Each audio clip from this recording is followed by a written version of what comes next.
Yeah, I think there, after the Cultural Revolution, when the society is in transition to a market economy with the opening up, there is this general sense of losing meaning, the sense of meaning, the meaning of life.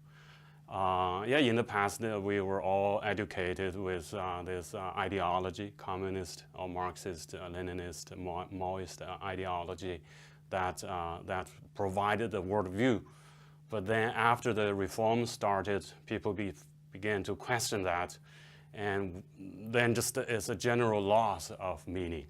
So in search of meaning, I guess that's the driving force for the spiritual growth in general.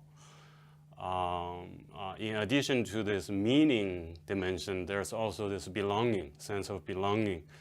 In the past, during the Cultural Revolution, people had clear identity, affiliation with a work unit, with a village, with a school.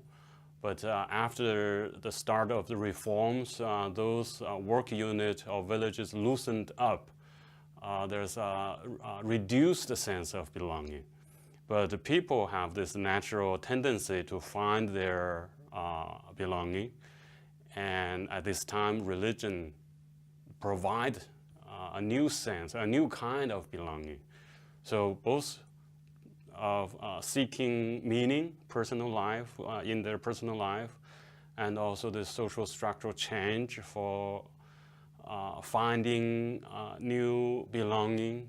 I guess these are two major reasons that religion began to fill in what has been left by the receding ideological and the social structural setup.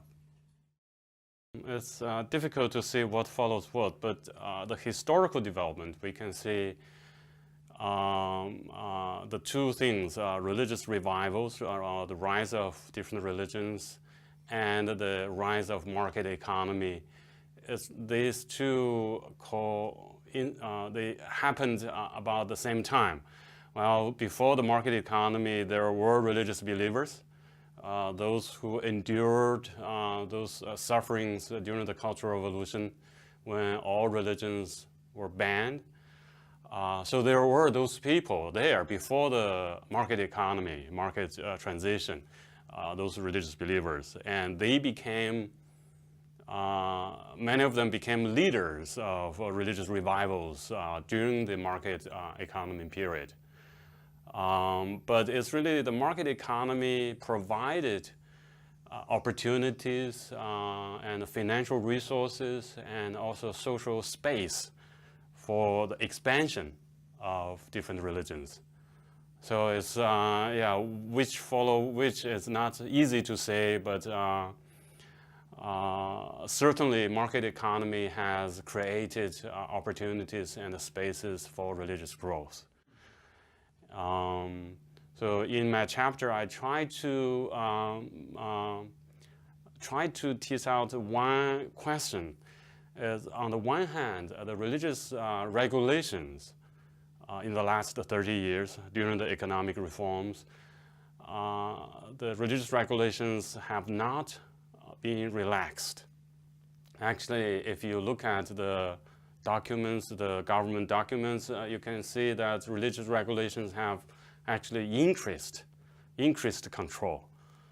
But why when religious regulations increased, on the other hand, all religions are growing? So it seems to be contradictory.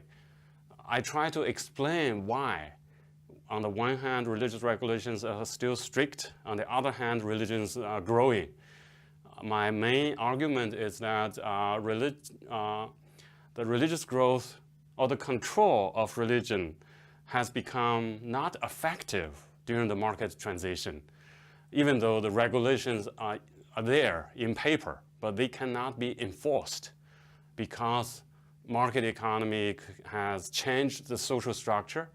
Now, like the work unit in the past is a powerful social control mechanism.